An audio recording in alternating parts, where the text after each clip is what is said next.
Hello, everyone. The purpose of this brief lecture is to give you the fundamentals of a sociological perspective on sex and gender. In sociology, sex and gender are independent concepts. What that means is that you can have a sex biological difference between male and female, so genitalia, chromosomal differences, differences in internal organs and hormones. Those are sex differences because they're biological.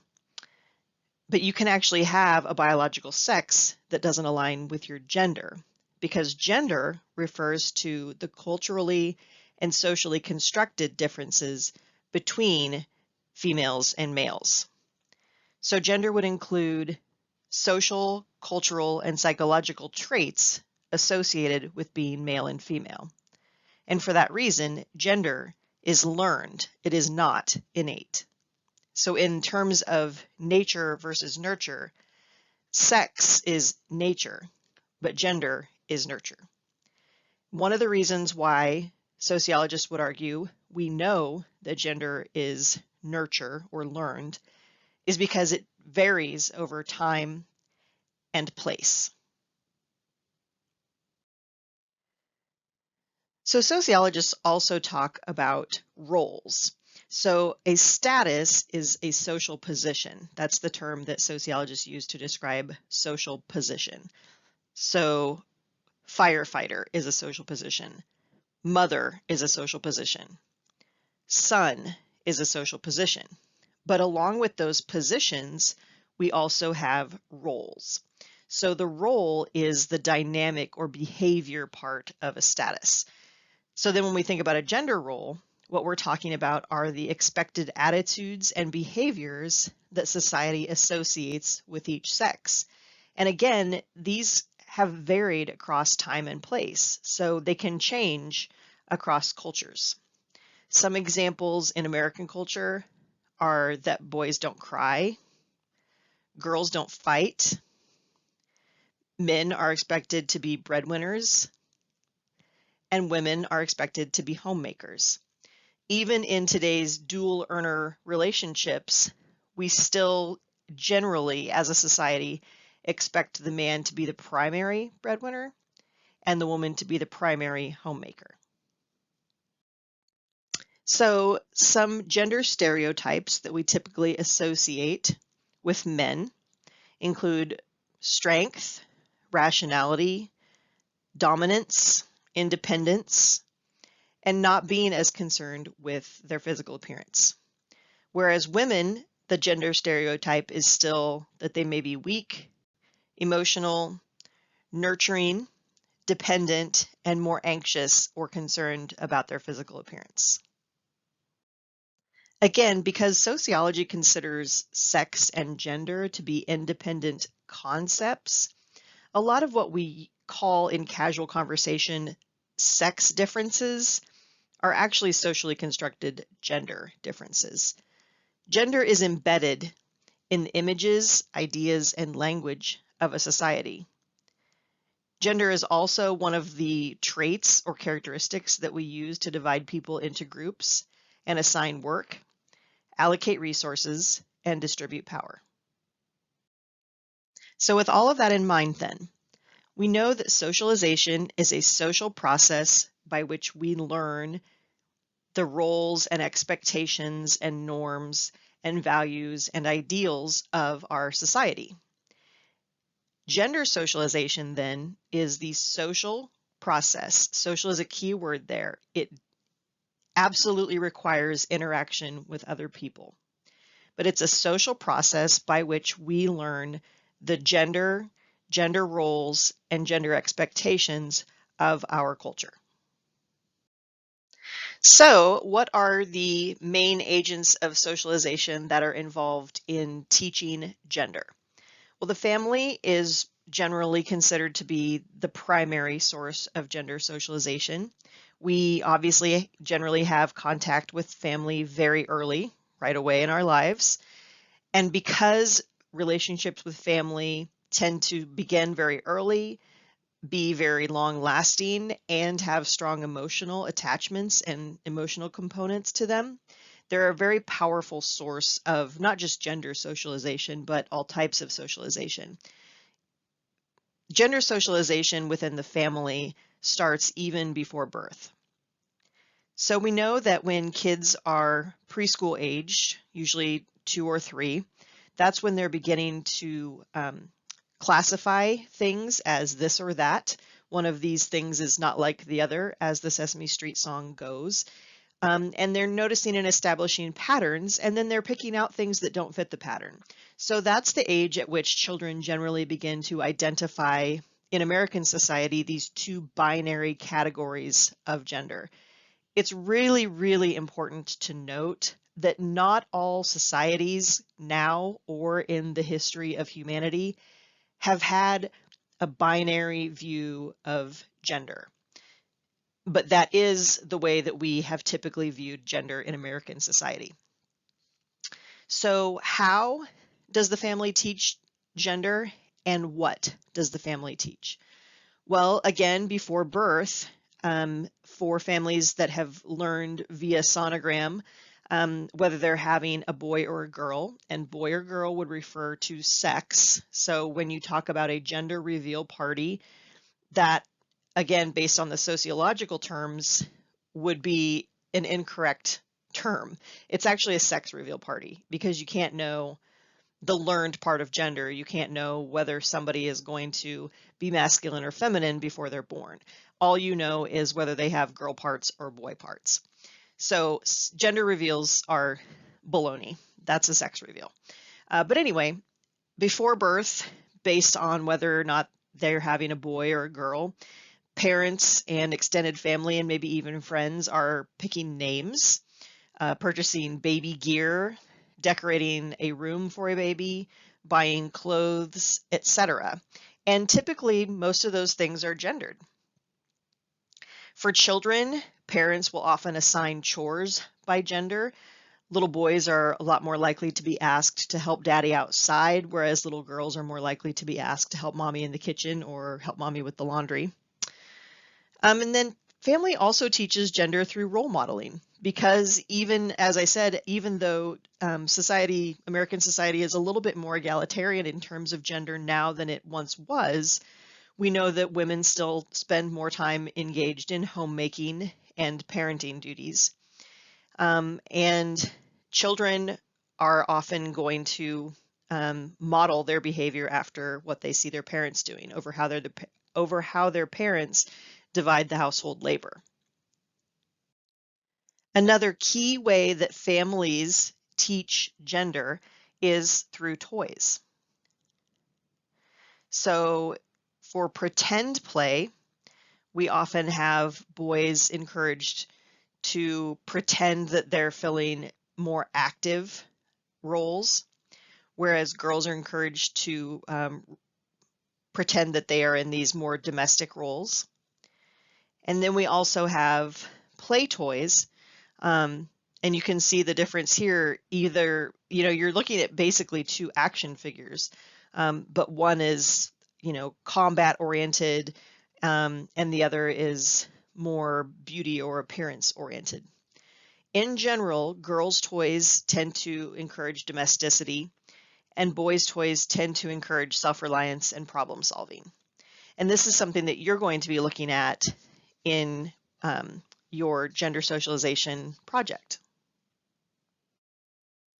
So another important agent of socialization with respect to gender is education. Teachers have a lot of interaction with kids, and they provide messages about gender through their classroom assignments, as well as through how they interact with students. Across all academic levels, from preschool all the way up through graduate or professional school, teachers respond differently according to the gender of the child. So some differences in how boys and girls experience education that research has shown. Girls typically get better grades than boys, but boys score better on standardized tests. Boys are more likely to enroll in advanced courses. And we are less likely to see girls or women portrayed in instructional materials. We also know that teachers typically give girls less time to answer when they ask a question of a girl in class. With a boy, they're more likely to slow down, rephrase, kind of walk a boy through to the correct answer so he can get to it on his own. But with little girls, teachers are typically afraid that if a girl gets a question wrong, she'll cry. So a teacher will not typically wait as long for a girl to come to an answer. And we also know from research that girls are more likely to attribute their success to hard work, whereas boys are more likely to attribute success to being good at something. So that is because that when girls score well in school, do well on an assignment, say, for example, a math quiz, a teacher is more likely to say to a little girl something along the lines of, you must have worked really hard, or you must have studied really hard, or something along those lines. Whereas to a boy, they're more likely to say, you did really well on this quiz, you must be good at math, or you must be really smart. So from those interactions over time, girls are essentially being taught that when they do well, it's because they invested a lot of time and energy in it. And boys are learning that when they do well, it's because they're good at something. So peers also help children learn gender appropriate and inappropriate behavior for their society. Particularly during adolescence, peers are actually more effective at gender socialization than adults. But when we think about kids who are learning to classify and identify patterns in preschool again, children are very open about telling you if you do or do not fit. So you'll hear small children say things like, why do you have long hair? You're a boy. What they're doing there is, again, they're identifying the patterns and they're categorizing things. And if they've categorized someone as a boy or as masculine, but then the same person has long hair, they recognize that long hair doesn't fit the gender stereotype or the stereotype that we have for that category of boy or man.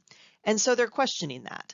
So that kind of clarifying the boundaries is really important in how children learn gender. In college, peers typically play an important role in career choice and the establishment of long-term relationships. And professors play a role in this too. So when you hear that a young woman says, well, I wanted to be a doctor, but when I was in college, people told me that I should consider being a nurse instead because that would be more compatible with having children and raising a family, things like that. So that's part of education and peer socialization with respect to gender. So a couple of other places where we get gender socialization, sports. For a lot of boys and men, sports are a training ground for masculinity.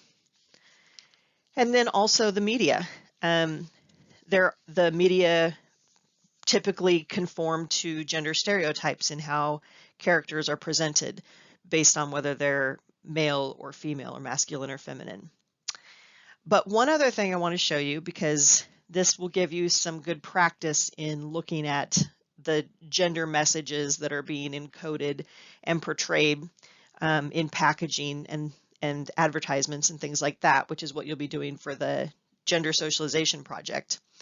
The Society Pages is a sociology website that is, or at least used to be, run by Lisa Wade, and they have a whole section called Pointlessly Gendered Items. So here on this page, these are items that they're basically the same whether they're for humans. They're not for men or women, but for some reason we have created the boy version and the girl version. So you can see here, or maybe you can't read this well because it's small, but we have in the top left corner here, we have foam earplugs. And for women, they're sleep pretty and they're pink and they're described on the package as being silky soft. But over here on to the right of our pink sleep pretty earplugs, we have heroes, which are blue, and they're described as being extremely strong. So I guess that means they block your ears super effectively. And obviously that's a little bit, that marketing is geared a little bit more toward men. Then we have Dr. Pepper 10. It's not diet. It's not diet because diets are for women, but it's only 10 calories. So those are manly calories, if you can read that there. 10 manly calories. Here we have Q-tips, and it says here on the package, men's ultimate multi-tool. These here in the center, we have water for men. Evidently, if you drink this water, you'll get a 6-pack of abs, like this guy on the bottle. Then we have Lavish for him, and I believe this is dog shampoo. I actually have seen dog treats in a blue bag for male dogs and a pink bag for girl dogs. I have both a male dog and a female dog, and I guarantee you they do not care what color of bag those treats came in. Over here in the top right, we have the man can for dudes who like wine. It's okay to like wine, but they've put it in a can for the men here, knowing, of course, that beer is a manly drink and that comes in a can. So if you put wine in a can, it too can be manly. Then we have the Kleenex for men, because having a Kleenex package with flowers on it, I guess, is not okay. And then the bottom right, this one kind of boggles the mind. Watermelon costumes for men and for women for Halloween. But you can see the sexualization too, that's being done here, with the woman's costume and not so much with the man's. His covers like everything except his hands and face, and hers covers not a whole lot. So there's a little bit of a sexual objectification also taking place there. But if you notice, when you look at gendered items, a lot of the work those packages are doing is essentially to protect men's masculinity. Like, it's okay, men, to drink low-calorie soda. It's okay, men, to use Q-tips. It's okay, dudes, to drink wine. It's okay to use Kleenex, fellas. It's okay to, oh, I didn't even do this one. It's okay to use lip balm if your lips are chapped and you're a guy. So a lot of this is actually doing some face work. It's allowing men to use products that might be associated with appearance or beauty, and so it's sort of soothing their masculinity. And then this will give you a good kind of a good way to get started thinking about how toys teach gender. So these are pointlessly gendered items that are intended for children. Here in the top left, we have the alphabet for boys and the alphabet for girls. So far as I know, it's the same 26 letters, A through Z, in the English alphabet, whether you are a boy or a girl.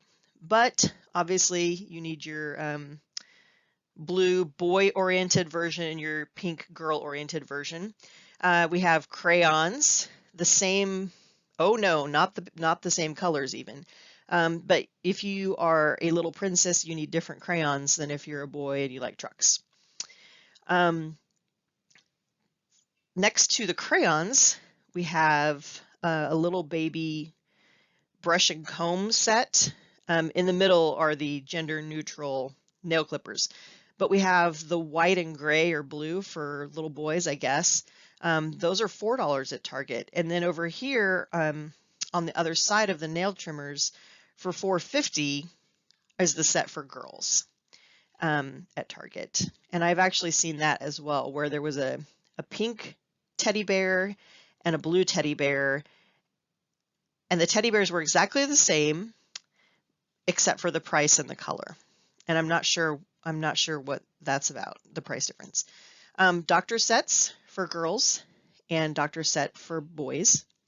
So you can be a girl doctor, but you need pink instruments.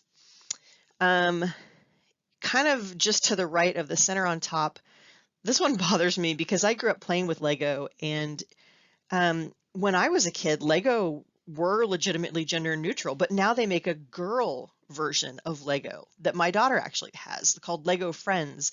And the shape of the people, the minifigures, is different.